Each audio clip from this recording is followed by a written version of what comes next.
Thank you for that report. Now, the Committee on Fiscal Studies convened a university forum bringing together experts, policymakers and economists to discuss Kenya's mounting debt challenges and scrutinize the country's economic trajectory.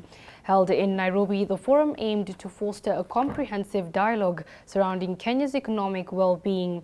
Speaking during the event, Dr. Leila Latif, the Chair Committee on Fiscal Studies, said there was need for urgency of adopting prudent fiscal management practices while promoting transparency and accountability as key pillars in addressing the high cost of living and debt crisis effectively. The Committee on Fiscal Studies presented a comprehensive overview of Kenya's prevailing economic conditions, with the experts sharing strategies and plans for tackling the debt crisis and propelling economic growth. The event that has been organized today by the Committee on Fiscal Studies is actually to have a real think about the economic situation in the country. And our take is that we are all about challenging, influencing and engaging on thought. So the economy starts and begins with us. How does that happen is through the payment of taxes. What happens to our taxes when we're living in an economy that is substantially being buffered by so much of debt? We need to have conversations to understand what's happening and to have real solutions on how to mitigate this economic situation, which is a burden on the Kenyan people.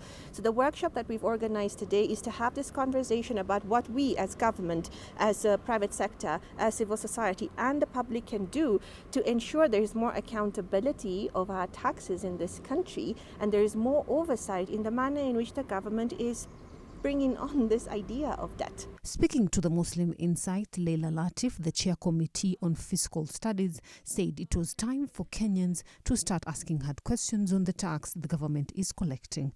The issue of debt has become an issue of concern, features prominently in all discussions around the country, and the reason is without a sustainable debt policy, then the country cannot be able to achieve its development goals.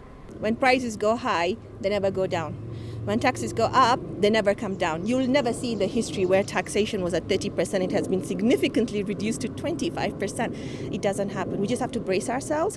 But in terms of bracing ourselves, we've got to ask ourselves here, are we holding our government accountable? Because it all starts with accountability. Do we really know what is the true reflection of public debt in this country? Do we know how much we've paid in interest? I mean, we've paid, from what Honorable Omkia Omtata was saying, about almost 26 trillion Kenya shillings in interest payment. Let's not even talk about the principal. How are we going to sustain that in the next 10 years to come? The event facilitated discussions. Participants exchanged ideas and recommendations for potential policy measures aimed at guiding Kenya through its complex economic terrain. We're becoming billions of people on the earth and the resources are becoming constrained. It's the same logic with taxes. You can't tax a nation to prosperity. It's like what has been said. It's like you're standing in a bucket and you're trying to lift yourself out of poverty. It will not work, right? And we've heard people, I think some representative from a civil society or a trade union say that the government can take our salary and give us back the taxes, which denotes that, we cannot sustain this sort of livelihood. The taxes are going to go too high. They're going to be burdensome.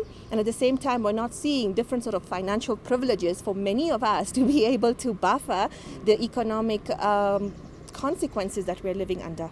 Busia County Senator Honorable Okia Omutata called for enhanced transparency in the debt management, emphasizing the importance of ensuring that borrowed funds are collected to projects that deliver tangible economic benefits. You'll find like as a politician, I sign nowhere. It's the lawyers, it's the architects, it's the accountants, the ones who sign all these things. The engineers, they look at the validate a road that is not built up to standard. And that problem, the elephant in the room is not the politician, it's the professional. But the professional is a product of scholarship. So why are our universities? The question of scholarship. It's not a question of politics. So politicians are groping in the dark. But if there was a clear path laid out and people are being called to order, there would be that. So the failure by our scholars to interrogate the Constitution is the problem.